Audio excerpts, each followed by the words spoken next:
একদা রাত্রে শাহজাদী জুলেখা তার নিজ কক্ষে শয়ন করছিলেন। চারিদিকে নীরব নিস্তব্ধ।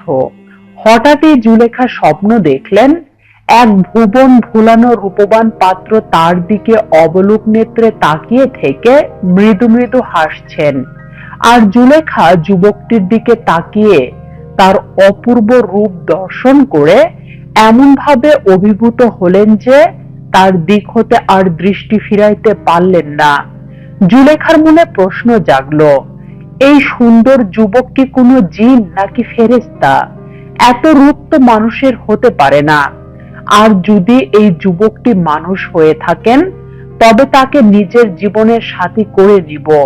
তাকে না পেলে আমার জীবনে কোনো রকম শান্তি মিলবে না। স্বপ্নের মধ্যেই জুলেখা এমন ভাবনায় তন্ময় হয়ে পড়েন যে তিনি নিজেকে আর সামলাতে না পেরে স্বপ্নের মধ্যেই যুবকের দিকে হাত বাড়িয়ে দিলেন তার কণ্ঠ বেষ্টন করার জন্য। কিন্তু জুলেখা যুবকটিকে স্পর্শ করতে পারলেন না। হঠাৎই যুবকটি কোথায় যেন অদৃশ্য হয়ে গেল।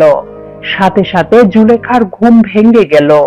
এমন স্বপ্ন দেখার পর থেকে জুলেখার প্রকৃতিতে দারুণ পরিবর্তন ঘটল। জুলেখা কেমন যেন আনমনে হয়ে গেলেন। তার আর পূর্বের মতো আহার ঘুম নেই, আনন্দ উৎফুল্লতা নেই। এমনকি তার মুখ হতে হাসি এবং আনন্দের নিদর্শন একেবারেই বিলুপ্ত হয়ে গেল। তার বদলে তার ভিতর আত্মপ্রকাশ করল চরম বিমর্ষতা এবং হা হুতাশ। দেখা যেতে লাগলো জুলেখার চোখে অশ্রুর প্লাবন। সহসা জুলেখার মা কন্যার এই আশ্চর্য পরিবর্তন দেখে অবাক হয়ে গেলেন এবং দারুণ চিন্তাগ্রস্ত হয়ে পড়লেন। জুলেখার মা জুলেখাকে জিজ্ঞেস করলেন, মা জুলেখা, বলো তো কি হয়েছে তোমার? কিন্তু জুলেখা মায়ের এই প্রশ্নের কোনো উত্তর দিলেন না। জুলেখার এমন অবস্থার কথা শুনে পিতা তাইমুসও মহাভাবনায় পড়লেন। বাদশাহ তাইমুস চিন্তা করতে লাগলেন যে কি হলো আমার কন্যা জুলেখার। জুলেখার সহচরীগণ তার অবস্থা দর্শন করে বলল, হে শাহজাদি, তোমার কি হয়েছে তা তুমি তোমার পিতামাতার কাছে নাই বললে, কিন্তু আমাদের কাছে তো ঘটনা খুলে বলতে পারো। তোমার মুখের হাসি খুশি ভাব লোপ পেয়েছে দেখে আমাদের মনের আনন্দ বিলীন হয়ে গিয়েছে। বিশ্বাস করো, তোমার এই বিমর্ষতায় আমাদের কারো মনে এতটুকু শান্তি নেই। তখন জুলেখা তাদের কাছে স্বপ্নটির কথা খুলে বললেন। স্বপ্নের কথা শুনে তার সহচরীগণ বলল, একই কথা বলছো শাহজাদি? স্বপ্নে তো মানুষ কত কিছুই দেখে, তাতে এমন কি? স্বপ্ন কখনো বাস্তব হয় নাকি? স্বপ্নে আমরাও তো কখনো আকাশে উড়ে বেড়াই, কখনো পাতালে ঢুকে যাই, আবার কখনো জাহাজে সাগর ভ্রমণ করি। কিন্তু স্বপ্ন ভাঙ্গার সাথে সবই শেষ হয়ে যায়, সমস্ত কিছুই মিথ্যা প্রমাণিত হয়। তাতে আমরা সেই স্বপ্ন ধরে বসে থাকি নাকি? তাদের কথা শুনে জুলেখা বললেন, সখীগণ, তোমাদের ওইসব স্বপ্ন আর আমার স্বপ্নটির মধ্যে অনেক তফাৎ। তোমাদের ওইসব স্বপ্নের মতো স্বপ্ন আমিও জীবনে অনেক দেখেছি। তা দেখে তো আমি কোনোদিন এমন পাগলিনী হইনি। আমার এই স্বপ্নটি নিশ্চয়ই কোনো সাধারণ স্বপ্ন নয়, আর তা মিথ্যাও নয়। আমার মনে বলছে আমার এই স্বপ্নটি স্বর্গীয় স্বপ্ন। জুলেখার সহচরীগণ বলল, হে শাহজাদি, তুমি হয়তো কোনো জিনকে স্বপ্ন দেখেছ। যদি তাই হয়ে থাকে তবে আমরা সেই জিনকে কিভাবে খুঁজে আনবো? কোনো মানুষকে দেখলে না হয় যেভাবেই হোক আমরা তার তালাশ করে আনতাম, কিন্তু তুমি তো বলছো যে অমন সৌন্দর্য কোনো মানুষের হতে পারে না। এমন অবস্থায় আমরা কি করতে পারি বলতো? সহচরীগণ আরো বলল, হে শাহজাদি, তুমি ওইসব স্বপ্নের শাহজাদার কথা ভুলে যাও। দেখবে তোমার স্বয়ংবর অনুষ্ঠানে দেশ বিদেশের কত সুন্দর যুবরাজ আগমন করবে। তুমি তাদের মধ্যে যাকে পছন্দ করবে তাকেই বরমাল্য পরিয়ে দিও। তখন জুলেখা বললেন, বেশ, তাই হবে। তবে তোমরা এ কথাও জেনে রাখো, যদি কোনো যুবরাজের সাথে আমার স্বপ্নে দেখা যুবকটির চেহারার মিল দেখতে পাই, তাহলে আমি শুধু তাকেই বিবাহ করব, নতবা নয়। তখন সহচারীগণ জুলেখার নিকট থেকে চলে গেলেন এবং বাদশাহ তাইমুসের নিকট গিয়ে শাহজাদী জুলেখার কথা খুলে বললেন। বাদশাহ তাইমুস সব শুনে কর্মচারীগণকে বলে দিলেন, তোমরা আমার জুলেখার স্বয়ংবর অনুষ্ঠানের কথা দেশ বিদেশে ভালোভাবে প্রচার করে দাও, যাতে সকল দেশের রাজা এবং যুবরাজগণ অনুষ্ঠানে উপস্থিত হয়। নির্দিষ্ট দিনে দুনিয়ার বিভিন্ন দেশের অসংখ্য বাদশাহ শাহজাদা এসে স্বয়ংবর সভায় উপস্থিত হলেন। বিরাট এক শাহী মজলিস কক্ষে তাদের বসার জায়গা দেওয়া হলো। সকলেই তাতে আসন গ্রহণ করলেন। তারপর জুলেখা নিজেই স্বয়ংবর সভায় এসে ঘুরে ঘুরে পাত্রদের দেখলেন, কিন্তু কাউকেই তার পছন্দ হলো না, কারণ তাদের মধ্যে কেউ তার সেই স্বপ্ন দেখা যুবক ছিল না। তাই স্বয়ংবর অনুষ্ঠান শীঘ্রই ভেঙে গেল। এখন কি করা যায় তা নিয়ে বাদশাহ তাইমুস অত্যন্ত চিন্তান্বিত হয়ে পড়লেন।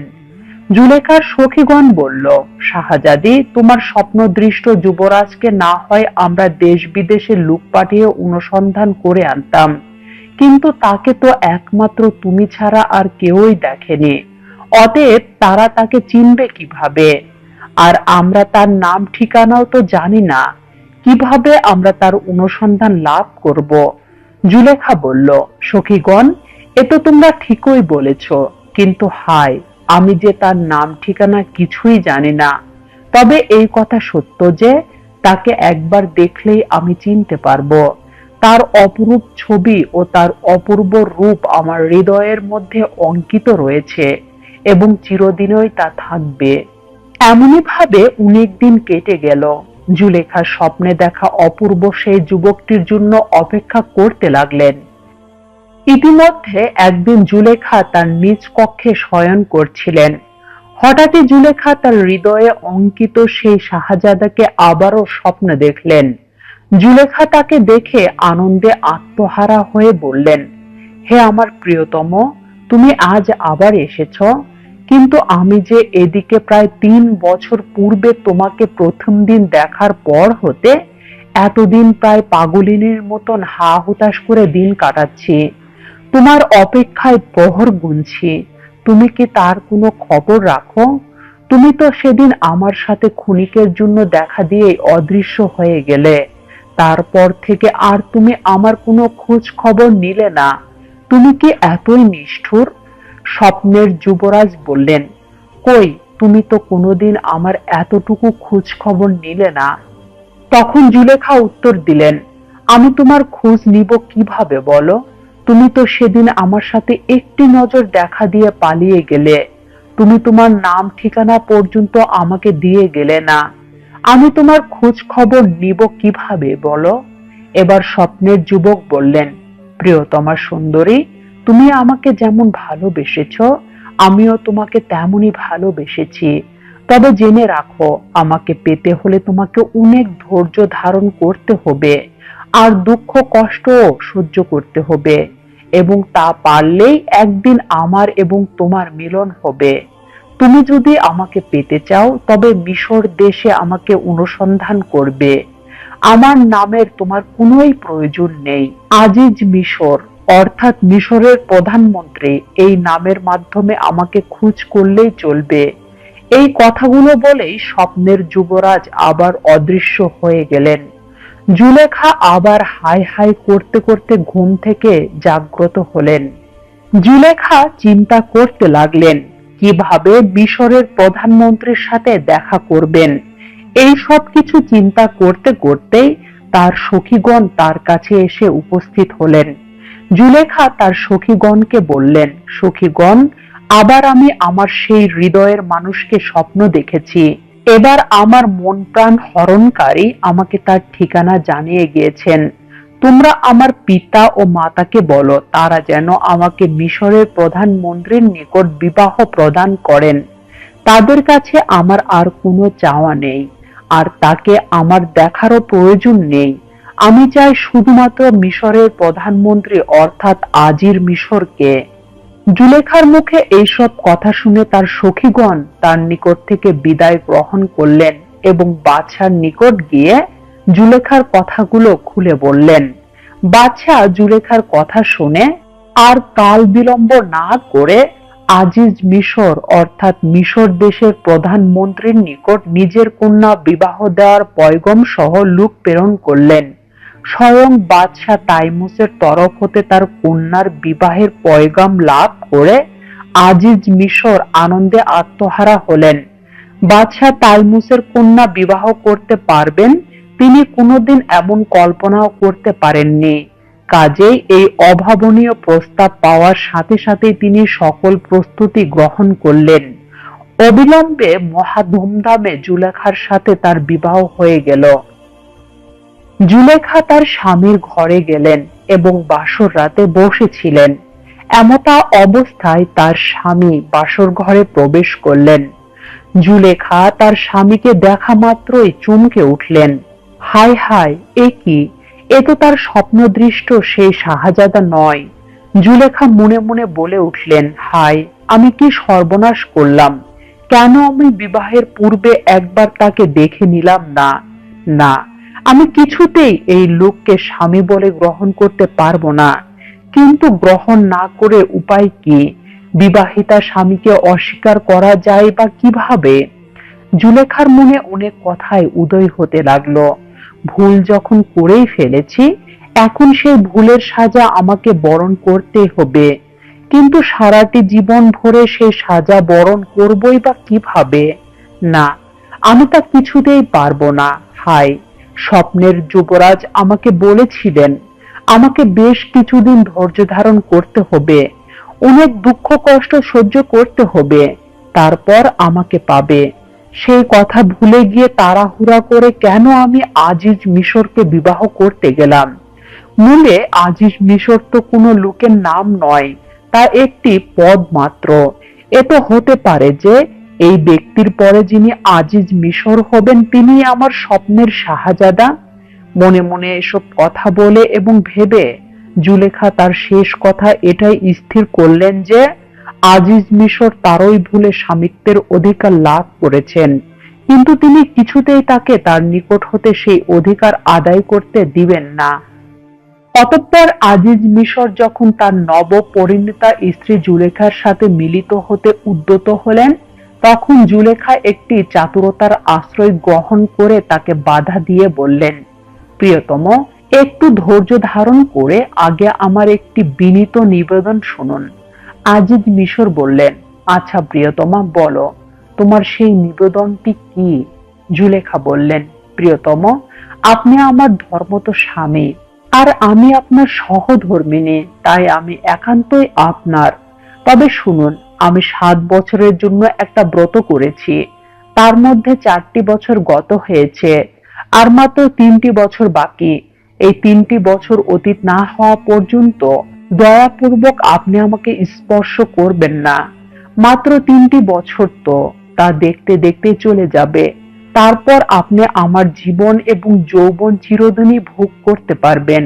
আর যদি আপনি আমার এই মিনতি উপেক্ষা করে জোরপূর্বক আমার দেহ স্পর্শ করতে চান, তাহলে আত্মহত্যা করে আমার প্রাণ বিসর্জন দিব। এখন আপনি কোন পথ অবলম্বন করবেন? স্বামী আজিজ মিশর বললেন, আচ্ছা প্রিয়তমা, আমি তোমার আবেদনই মঞ্জুর করলাম, সেভাবেই আমি চলব। জুলেখা হাঁপ ছেড়ে বাঁচল। অন্তত 3টি বছরের জন্য তিনি রক্ষা পেলেন। এখন তিনি সারাদিন স্বামীর সাথে উঠা বসা, চলাফেরা, খাওয়া দাওয়া, হাসি তামাশা সবকিছুই করেন, কথাবার্তা বলেন। কিন্তু রাত্রিকালে তিনি ভিন্ন শয্যায় শয়ন করেন আর অপেক্ষা করতে থাকেন তিনি তার স্বপ্নে দেখা সেই প্রাণ প্রতিম যুবরাজের জন্য। এভাবে বেশ কিছুদিন অতিবাহিত হলো। এরপর একদিন আজিজ মিশর মিশরের বাজার হতে পরম সুন্দর বালক গোলামকে কিনে এনে স্ত্রী জুলেখার নিকট সমর্পণ করে বললেন, একে পরম যত্নে প্রতিপালন করো, একে আমরা আমাদের পুত্র হিসাবে গণ্য করব। এর সাথে দাস অনুরূপ ব্যবহার করবে না। প্রিয় দর্শক, এই যুবকটি হলেন হযরত ইউসুফ আলাইহিস সালাম। হযরত ইউসুফ আলাইহিস সালামের ভাইয়েরা তাকে হিংসামূলকভাবে কূপে নিক্ষেপ করার পর কূপ থেকে কতিপয় বণিক তাকে উদ্ধার করেন এবং তাদের সঙ্গে নিয়ে এসে দাস বিক্রির হাটে তুলেন বিক্রি করার জন্য, এবং সেই হাট থেকেই আজিজ মিশর তাকে খরিদ করে নিয়ে আসেন। জুলেখা হযরত ইউসুফের দিকে তাকানো মাত্র যেন চমকে উঠেন। একে এ যে আমার সেই প্রাণপ্রিয়তম স্বপ্নদৃষ্ট যুবরাজ। ওহে খোদা, তবে এতদিন পরে তুমি আমার হৃদয়ের ধ্যান কামনা আশা সেই প্রাণপ্রিয়তমকে আমার নিকটে এনে দিলে। জুলেখা আনন্দে উৎফুল্ল হলেন এবং হযরত ইউসুফ আলাইহিস সালামকে মনে প্রাণে আদর যত্নে প্রতিপালন করতে লাগলেন। হযরত ইউসুফ আলাইহিস সালাম আল্লাহ তাআলার ভাবী নবী, তার মধ্যে নিহিত রয়েছে আল্লাহ তাআলার খাস রহমত এবং অসীম বরকত। সুতরাং তাকে খরিদ করে আনার পর হতেই আজিজ মিশরের অদৃষ্ট তার প্রতি সুপ্রসন্ন হতে লাগলো। সুখ, শান্তি, সুনাম, সুযশ, ঐশ্বর্য, বিভব, উন্নতি ও সাফল্য চারিদিক হতে তার নিকট ধরা দিতে লাগলো। আজিজ মিশরের একথা বুঝতে আর বাকি থাকলো না। এই সব কিছুই তার খরিদকৃত বালকটিরই উসিলায় হচ্ছে। অতএব তিনিও ইউসুফ আলাইহিস সালামকে অত্যন্ত স্নেহ এবং আদর করতে লাগলেন। হযরত ইউসুফ আলাইহিস সালাম যে শুধু রূপেরই অধিকারী ছিলেন তা না, সকল গুণেরই অধিকারী ছিলেন। আজিজ মিশর লক্ষ্য করলেন কথাবার্তায় ও প্রতিটি কাজকর্মে তার খরিদকৃত গোলামটির ভিতরে শালীনতা, সততা এবং সত্যবাদিতা ফুটে উঠছে। আচার ব্যবহারে অতিশয় নম্রতা এবং আদব লেহাজ দেখা যাচ্ছে। তখন তিনি পরিষ্কারভাবে বুঝতে পারলেন যে নিশ্চয় এই বালকটি কোনো সৎ বংশজাত এবং বিশিষ্ট লোকের সন্তান হবে। হযরত ইউসুফ আলাইহিস সালাম আজিজ মিশরের ঘরে যৌবনে পদার্পণ করলেন। আজিজ মিশর এতদিনে তার চারিত্রিক সততা, গুণ ও জ্ঞান এবং বুদ্ধিমত্তার পরিচয় উত্তম রূপে লাভ করেন। তাই তিনি এবার তার অর্থ সম্পদ এবং অন্যান্য বৈষয়িক কিছু কাজকর্মের ভার তার উপর ন্যস্ত করলেন। হযরত ইউসুফ আলাইহিস সালাম অত্যন্ত নিষ্ঠা এবং যোগ্যতার সাথে নিজের কর্তব্য পালন করে চললেন। এদিকে জুলেখা হযরত ইউসুফ আলাইহিস সালামকে স্বপ্ন দেখে পূর্ব হতেই তার প্রতি আকৃষ্ট ছিলেন। হযরত ইউসুফ আলাইহিস সালাম জুলেখার কাছে আসার পর হতে সেই আকর্ষণ শতগুণে বৃদ্ধি পেল। তিনি ইউসুফ আলাইহিস সালামকে ধারণাতীতভাবে আদর যত্ন করতেন, তাকে মূল্যবান উপাদেয় খাদ্য সমূহ আহার করাতেন এবং অনেক মূল্যবান পোশাক পরিচ্ছদ পরিয়ে রাখতেন। এর পিছনে শুধু একটি মাত্র কারণ ছিল, আর তা হলো তিনি হযরত ইউসুফ আলাইহিস সালাম দ্বারা নিজের মনের ক্ষুধা নিবৃত্ত করে শান্তি লাভ করবেন। কিন্তু নিষ্পাপ হযরত ইউসুফ আলাইহিস সালাম আজিজ মিশরের প্রিয়সী পত্নী জুলেখার এসব আদর যত্ন অতি সাধারণ এবং স্বাভাবিকভাবে গ্রহণ করতেন। তিনি জুলেখার মনের কোনো খবরই রাখতেন না। তার এই নির্লিপ্ততা দেখে জুলেখার মনের জ্বালা আরো বেড়ে যেত। প্রথমে জুলেখা ভাবলেন হযরত ইউসুফ আলাইহিস সালাম সৌন্দর্য ও আদর যত্নের আকর্ষণ এবং যৌবনের তাড়নায় আপনা হতে তার নিকট ধরা দিবেন। কিন্তু তার সেই ধারণা যখন মিথ্যায় পরিণত হলো, তখন জুলেখা মুখ ফুটে নিজেই হযরত ইউসুফ আলাইহিস সালামকে তার প্রতি আকৃষ্ট করতে চেষ্টা করলেন। জুলেখা নানা প্রকার ভাবভঙ্গি, বিবিধ রকম বাক্যবিন্যাস এবং আচরণ আদির দ্বারাও যখন মনস্কামনা সফলে ব্যর্থ হলেন, তখন জুলেখা একেবারে দিশেহারা হয়ে পড়লেন। জুলেখার নিকট জৈনিকা বিচক্ষণা বৃদ্ধা রমণীর আনাগোনা ছিল। সে সর্বদা জুলেখার প্রতি যথেষ্ট সহানুভূতি এবং স্নেহের ভাব দেখাতো। কথায় কথায় একদিন বৃদ্ধা জুলেখার মনের ভাব জেনে নিল এবং তার মনস্কামনা সিদ্ধি করতে মোক্ষম উপায় বা কার্যকরী পন্থা শিখিয়ে দিল। জুলেখাও একেবারে মরিয়া হয়ে উঠলেন। তদুপরি ব্যর্থতার গ্লানি এবং যৌবনের উগ্র কামনা জুলেখার অন্তর হতে লজ্জা শরমের বালাই একেবারে নিশ্চিহ্ন করে দিল। বৃদ্ধা রমণীর পরামর্শ অনুযায়ী জুলেখা তার একটি নিভৃত কক্ষ অপূর্ব রকম সুসজ্জিত করলেন। নানা প্রকার সুগন্ধি দ্রব্য দ্বারা তা সুঘ্রাণময় করলেন এবং কক্ষের অভ্যন্তরে চতুর্দিকের দেয়ালে ছাদে অসংখ্য উলঙ্গ যুগল মূর্তির প্রেমালঙ্ঘন এবং মিলন দৃশ্য অঙ্কিত করলেন। মাঝে মাঝে জুলেখা এবং হযরত ইউসুফ আলাইহিসসালামের মিলন দৃশ্য অঙ্কিত হলো। এরপর একদিন বাহানা করে জুলেখা হযরত ইউসুফ আলাইহিসসালামকে ওই কক্ষে নিয়ে আসলেন। কক্ষে প্রবেশ করার সঙ্গে সঙ্গে জুলেখা তার জানালা কপাট বন্ধ করে দিলেন। অতঃপর জুলেখা হযরত ইউসুফ আলাইহিসসালামের নিকটবর্তী হয়ে তাকে উদ্বুদ্ধ করার জন্য নিজের অনাবৃত সৌন্দর্য বিকাশ করে অত্যন্ত আকর্ষণীয় মোলায়েম কণ্ঠে হযরত ইউসুফ আলাইহিসসালামকে সম্বোধন করে বললেন, ওহে নিষ্ঠুর প্রিয়তম, তুমি আর কতদিন আমাকে এভাবে হৃদয়ের প্রজ্বলিত হতাশনে জ্বালিয়ে মারবে? তোমার মাঝে কি এতটুকু মাত্র দয়া মায়া নেই? হৃদয় বলে কি কোনো বস্তুই কি আল্লাহ তোমাকে দেননি? তুমি একটিবার মাত্র আমার দুর্লভ সৌন্দর্য রাশির দিকে তাকিয়ে দেখো। হযরত ইউসুফ আলাইহিসসালাম অবনত মাথায় জুলেখাকে বললেন, ওহে, তুমি একই পাপের কথা বলছো। সৃষ্টিকর্তাকে ভয় করো আর এমন কথা মুখেও আনিও না। কিন্তু জুলেখা সেই কথার প্রতি ভ্রুক্ষেপ না করে একই কথা আবার বললেন এবং হযরত ইউসুফ আলাইহিসসালামকে অনুরোধ জানালেন, হে প্রিয়তম, তুমি একবার ঘরের চারিদিকে তাকিয়ে দেখো, কি সুন্দর অপরূপ ভাবে আমি তোমারই জন্য এই কক্ষ সাজিয়েছি। হযরত ইউসুফ আলাইহিসসালাম দৃষ্টি উঠিয়ে দেয়ালের দিকে তাকিয়ে দেখেন, তাতে উলঙ্গ যুগল মূর্তি সমূহের মিলন দৃশ্য সমূহ অঙ্কিত রয়েছে। যেই পাপ ও অশ্লীল দৃশ্য দেখে বিগত যৌবন বৃদ্ধর হৃদয়ে কুআশা সৃষ্টি হয়ে থাকবে, কিন্তু তা দেখা মাত্র হযরত ইউসুফ আলাইহিসসালাম তখনই আবার দৃষ্টি অবনত করলেন এবং এই কুলালসাময়ী রমণীর প্রলোভন হতে মুক্তি লাভের জন্য আল্লাহর দরবারে দোয়া করতে লাগলেন। ওদিকে জুলেখা কিন্তু পাপ আশা সফল করার জন্য ক্রমেই অধীর হয়ে উঠলেন। মিলন সুখ পিয়াসী অপূর্ব রূপবতী জুলেখা হযরত ইউসুফ আলাইহিসসালামকে লক্ষ্য করে বললেন, প্রিয়তম, আর দেরি করো না। তুমি আমার এই উন্মুক্ত বিকশিত যৌবন উপভোগ করে তোমার জীবন সার্থক করো এবং আমারও হৃদয়ের জ্বালা নিবৃত করো। আমি আর এই কামানলের দহন সহ্য করতে পারছি না।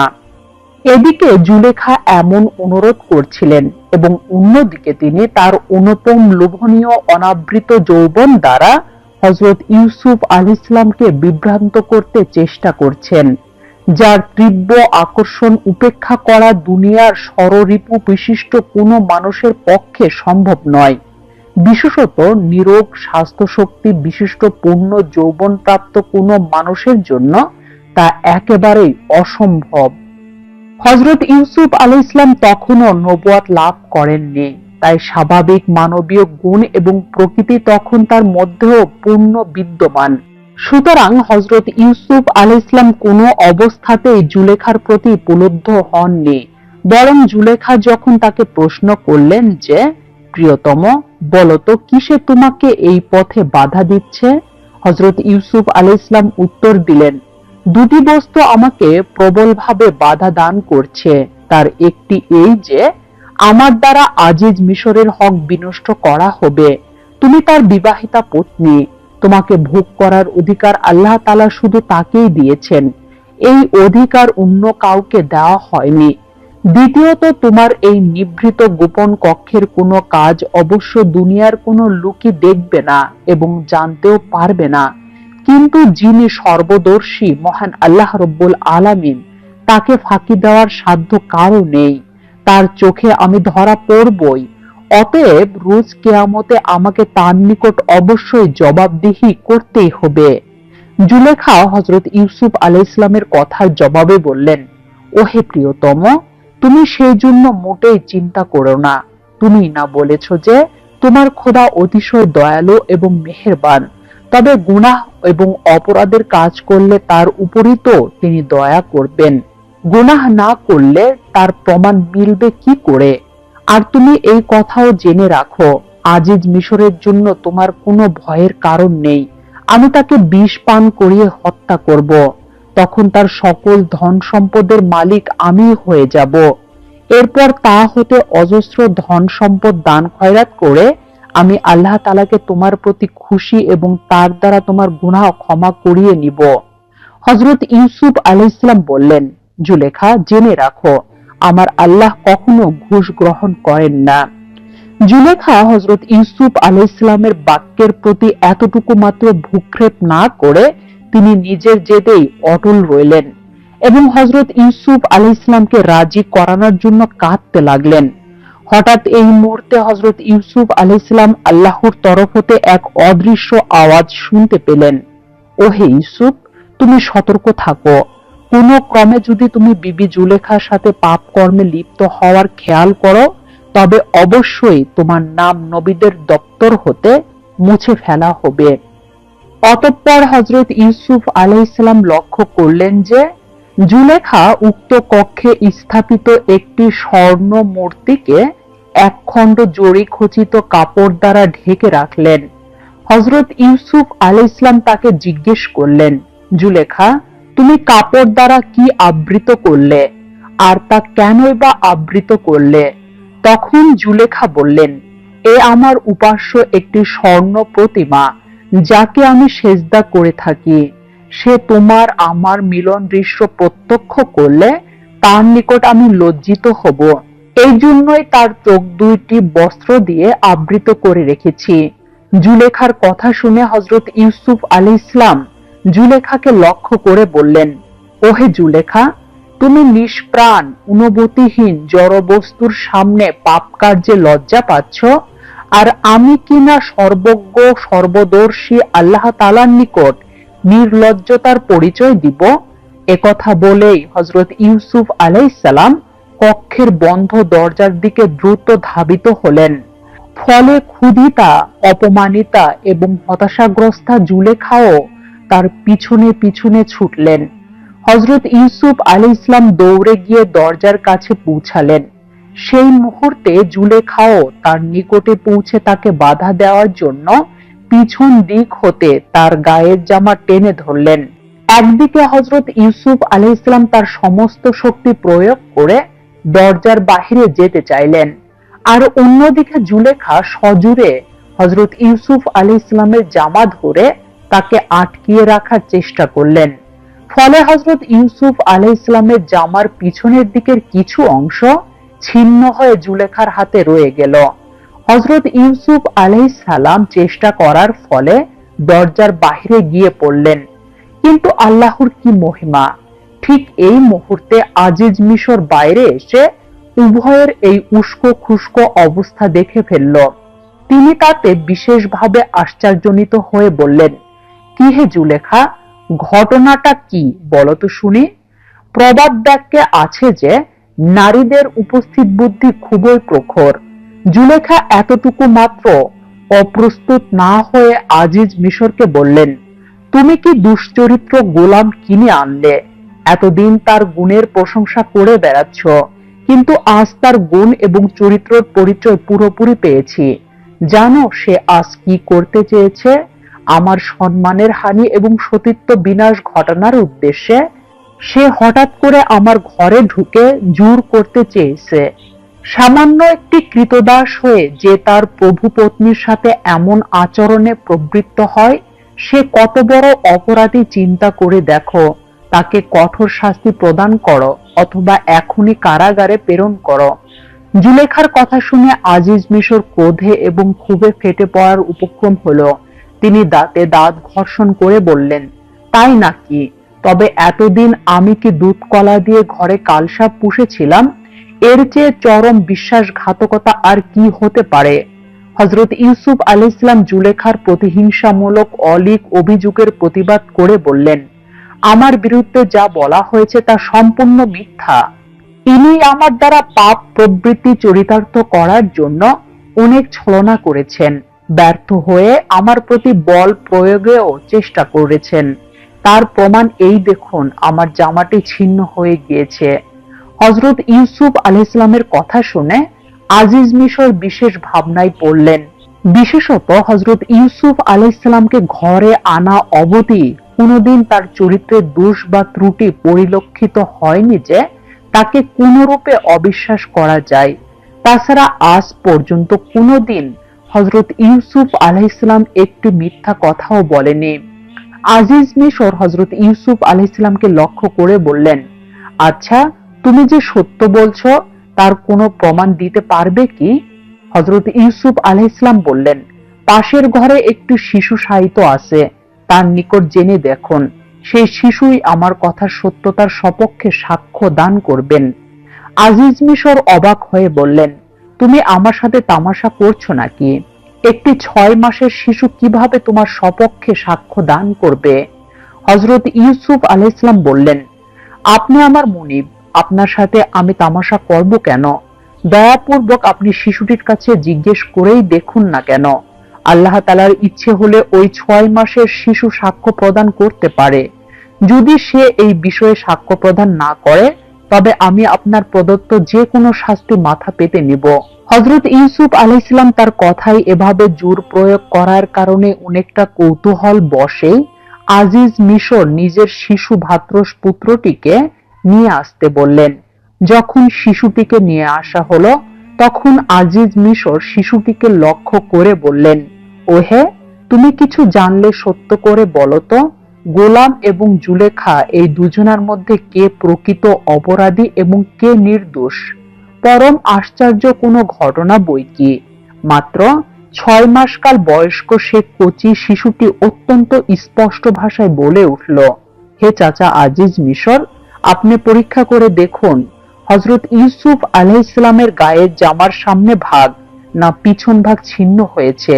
যদি জামার সামনের ভাগ ছিন্ন হয়ে থাকে, তবে হযরত ইউসুফ আলাইহিসসালাম অপরাধী, আর যদি জামার পেছনের ভাগ ছিন্ন হয়ে থাকে, তবে জুলেখা অপরাধিনী এবং হযরত ইউসুফ আলাইহিসসালাম সম্পূর্ণ নিরপরাধ এবং নির্দোষ। একটি কচি শিশুর মুখে ভাষা স্ফুটিত হওয়ায় এবং এভাবে সাক্ষ্য দেওয়ায় আজিজ একেবারে বিস্ময়ের ঘোরে থ হয়ে গেলেন এবং সাথে সাথে হযরত ইউসুফ আলাইহিসসালামের গায়ের জামা লক্ষ্য করে দেখেন তার পিছন দিকের অংশ ছিন্ন। এবার আজিজ মিশরের বুঝতে বাকি থাকলো না যে তার স্ত্রী কুহিকিনী জুলেখাই অপরাধিনী। তখন আজিজ মিশর জুলেখাকে ভর্ৎসনা এবং তিরস্কার করে বললেন, হে জুলেখা, এখন আমার নিকট পরিষ্কার হয়ে গেল যে নিশ্চয় এ তোমারই চক্রান্ত। সিসি, তুমি এত নীচ! যা আগে শুনেছি যে নারী জাতির এমন চক্রান্ত করার অভ্যাস চিরকাল হতেই চলে আসছে। জুলেখা, এটা তোমার অত্যন্ত গুরুতর অপরাধ। তারপর আজিজ হযরত ইউসুফ আলাইহিসসালামকে লক্ষ্য করে বললেন, ইউসুফ, আমি তোমার প্রতি যে ভুল ধারণা পোষণ করেছি সেজন্য আমি তোমার নিকট অত্যন্ত দুঃখিত। তুমি এই ব্যাপারে দুঃখিত হয়ো না এবং এই বিষয়টি মনেও রেখো না, ভুলে যেতে চেষ্টা করো। তারপর জুলেখাকে সম্বোধন করে আজিজ আবারও বললেন, জুলেখা, তোমার অপরাধ অমার্জনীয়, অতএব তুমি তোমার এই মারাত্মক অপকর্মের জন্য আল্লাহর দরবারে তওবা এবং ক্ষমা দোয়া করো। অন্য পায় জুলেখা তখন নিজের অপরাধ স্বীকার করে স্বামীর নিকট ক্ষমা দোয়া করলেন এবং আল্লাহর দরবারে অনুতপ্ত হলেন। কিন্তু একথা সত্য যে এই ঘটনার পরেও জুলেখা হযরত ইউসুফ আলাইহিসসালামের কথা মন হতে মুছতে পারেননি। তার অবস্থা তখন পরম সংকটজনক হয়ে পড়ে। একদিকে হযরত ইউসুফ আলাইহিসসালামের বিরহ যাতনা, অন্যদিকে নিদারুণ লজ্জা, দুর্নাম এবং কলঙ্কের ভয়ে তিনি একেবারে ম্রিয়মাণ হয়ে পড়লেন। প্রিয় দর্শক, এই ছিল হযরত ইউসুফ আলাইহিসসালামের জীবনীর প্রথম পর্ব। এই পর্বটি যদি আপনাদের কাছে ভালো লেগে থাকে তাহলে অবশ্যই ভিডিওটিতে একটি লাইক দিয়ে চ্যানেলটি সাবস্ক্রাইব করুন। সেই সাথে আপনারা যদি হযরত ইউসুফ আলাইহিসসালামের জীবনীর দ্বিতীয় পর্ব পেতে চান